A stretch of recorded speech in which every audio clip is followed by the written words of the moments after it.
আজকে দাসত্ব কার? আজকে দেশটা কার? আজকে দেশটা কার হাতে নিরাপদ? আমরা বাঙালি জাতি কি আসলেই নিরাপদ?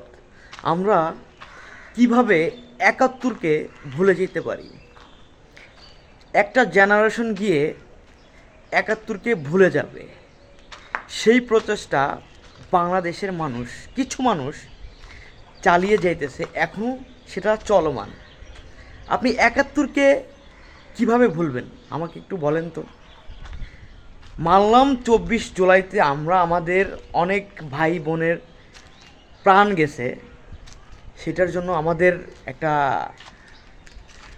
কষ্ট অবশ্যই সারা জীবন থেকে যাবে, কিন্তু একাত্তরকে আপনি কিভাবে ভুলবেন? একাত্তরে আমাদের মায়েদের, আমাদের বোনদের উপর যে নির্যাতন, যেভাবে তাদের ইজ্জত নিয়ে পাখানাদার বাহিনী খেলা করছে, যেভাবে নির্মমভাবে অন্য দেশের একটা মানুষ বা অন্য দেশের মানুষগুলা আমাদের দেশের মানুষদের যেভাবে হত্যা করছে, এইটা হচ্ছে একাত্তরের একটা চিহ্ন।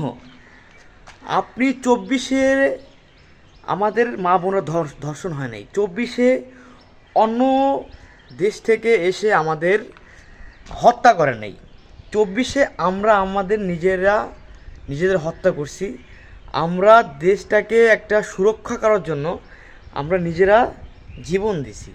এইটা হচ্ছে 24-জুলাই। কিন্তু একাত্তরকে আমরা কখনো ভুলতে পারবো না, কারণ একাত্তরের স্মৃতি পৃথিবীতে এরকম নির্মমভাবে হয়েছে কি না জানি না, তো একাত্তর আমরা কখনোই ভুলতে পারবো না। এখন দেশটা কি আসলেই নিরাপদ সেটা কমেন্টে জানান। দেশটা কি আমাদের আসলে নিরাপদ কি না, আর দেশের বর্তমান ব্যবস্থা কেমন? আমি যদি বলি, আমাদের মধ্যে যদি সিভিক সেন্স না থাকে, আপনি কিভাবে দেশ উন্নতি করবেন? এখনও আপনি ঢাকার শহরে এমন এমন জায়গায় দেখবেন, এখনও আপনার বিভিন্ন শপিং মলের সামনে, বিভিন্ন হসপিটালের সামনে এখনও মানুষ দাঁড়িয়ে প্রসাব করতেছে। এখনও মানুষ জাস্ট এইটা একটা সিভিক সেন্স বললাম। সব থেকে বড় ইম্পর্টেন্ট, আপনার ভাই, আপনার বোন, আপনার মা যদি বাসা থেকে বেরোয়া নিজের কাজে যায়, সে বাসায় ফিরতে পারবে কি না এর নিশ্চয়তা আমি দিতে পারবো না। এর নিশ্চয়তা আমি যদি দিতে না পারি, সরকার সরকার যদি দিতে না পারে, আমি কীভাবে দিব? আমাদের নিরাপত্তার দায়িত্ব কার? অবশ্যই সরকারের। এখন সরকার আমাদের নিরাপদ ব্যবস্থা করতেছে কিনা, এর আগে 24-জুলাইয়ের পরে অনেক হত্যা, অনেক ধর্ষণ, অনেক অনেক যেই জিনিসগুলো হওয়ার ছিল না, যার জন্য আমরা 24-এ গণ অভ্যর্থনা করছি, যার জন্য আমরা ভালো থাকার জন্য দেশের সরকার আমরা বাংলাদেশ থেকে সরাইছি, সেইটাই যদি আমরা না থাকতে পারি, সেইটাই যদি আমরা না পাই, তাহলে আমরা কিসের নিরাপদ? দেশটা কার হাতে নিরাপদ? আমাদের নির্বাচনে আমরা ভাবছি বাংলাদেশে সুষ্ঠু নির্বাচন হবে। বাংলাদেশে কি আসলে সুষ্ঠু নির্বাচন হয়েছে আমি জানি না, সুষ্ঠু নির্বাচন হয়েছে কিনা জানি না, কিন্তু অনেক কন্ট্রোভার্সি দেখছি, যেটাকে দেখে মনে হয় নাই সুষ্ঠু নির্বাচন হয়েছে। সো বাংলাদেশের মানুষ কোথাও নিরাপদ না।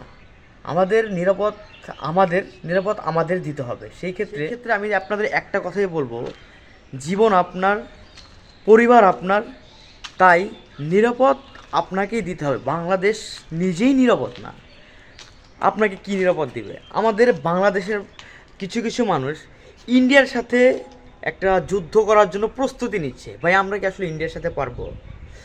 পাকিস্তান আমাদের সাপোর্ট দিবে, বুঝলাম। পাকিস্তান আমাদের মা বোনদের, আমাদের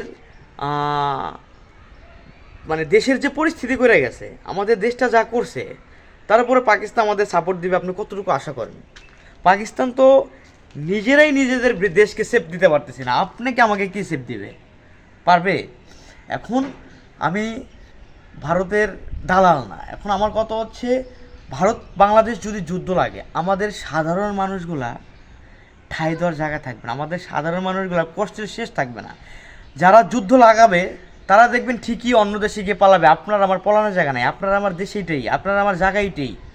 সুতরাং এই দেশেই আপনার মরতে হবে, এই দেশেই আপনাকে বাঁচতে হবে, এই দেশকে নিয়ে আপনার ফ্যামিলিকে সেফ রাখতে হবে। সুতরাং আপনার দায়িত্ব আপনার পরিবারকে নিরাপদ দেওয়া, কোনো রাজনৈতিক দল আপনাকে নিরাপদ দিবে না। হ্যাঁ, দেখছেন আপনি এই রিসেন্টলি 2 বছরের মধ্যে বাংলাদেশে যে পরিমাণে নিরহ মানুষ হত্যা হয়েছে, একজন রিক্সাওয়ালাকেও ছাড় দেয় নাই এই দেশের জনগণ, এই দেশের মানুষ। আপনি আমি কি নিরাপদ? তাই নিজের জায়গা থেকে নিজে নিরাপদ থাকার চেষ্টা করেন, কারো দাসত্ব করেন না, কারণ বাংলাদেশ কারো বাপের না। দাসত্বর দিন শেষ, দাসত্বর দিন শেষ। তাই যেটা করতে হবে আপনাকেই করতে হবে। ভালো থাকবেন, আসসালামু আলাইকুম। আর আমার চ্যানেলটা পারলে সাবস্ক্রাইব করবেন।